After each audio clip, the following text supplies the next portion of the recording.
Hello दोस्तों, नमस्ते, प्रणाम। हम लोग आप लोगों के लिए एक उठान गीत, खिलौना गीत लेकर के आए हैं। आप लोगों को अच्छा लगे तो लाइक, सब्सक्राइब, शेयर, कमेंट कर दीजिएगा और कमेंट में बताइएगा गीत कैसा लगा।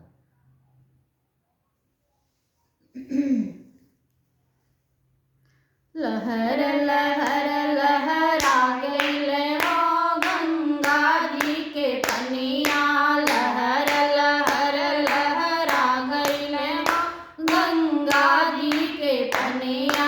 गंगा बढ़ अइली तो बड़ा निक लागल, गंगा बढ़ अइली तो बड़ा निक लागल। ओहू में सासु बहा गइली हो गंगा जी के पनिया, ओहू में सासु बहा गइली हो गंगा जी के पनिया। सासु बहैली तो बड़ा निक लागल, सासु बहैली तो बड़ा निक लागल। कहले कटहल ओरा गइले हो गंगा जी के पनिया, लहर लहर लहरा गइले हो गंगा जी के पनिया।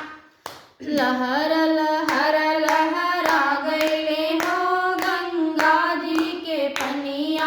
गंगा बढ़ गइली तो बड़ा निक लागल, गंगा बढ़ गइली तो बड़ा निक लागल। ओहू में जेठनी बहा गइली हो गंगा जी के पनिया, ओहू में जेठनी बहा गइली हो गंगा जी के पनिया। जेठनी बहैली तो बड़ा निक लागल, जेठनी बहैली तो बड़ा निक लागल। बोलले कटहल ओरा गइले हो गंगा जी के पनिया, बोलले कटहल ओरा गइले हो गंगा जी के पनिया। लहर लहर लहरा गइले हो गंगा जी के पनिया, लहर लहर लहरा गइले हो गंगा जी के पनिया। गंगा बढ़ अइली तो बड़ा निक लागल, गंगा बढ़ अइली तो बड़ा निक लागल। ओहू में ननद बहा गइली हो गंगा जी के पनिया, ओहू में ननद बहा गइली हो गंगा जी के पनिया।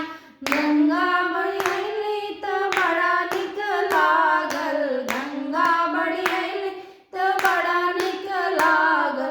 ओहू में ननद बहा गइली हो गंगा जी के पनिया, ओहू में ननद बहा गइली हो गंगा जी के पनिया। ननद बहैली तो बड़ा निक लागल, ननद बहैली तो बड़ा निक लागल। गाने कटहल ओरा गइले हो गंगा जी के पनिया, गाना कटहल ओरा गइले हो गंगा जी के पनिया। लहर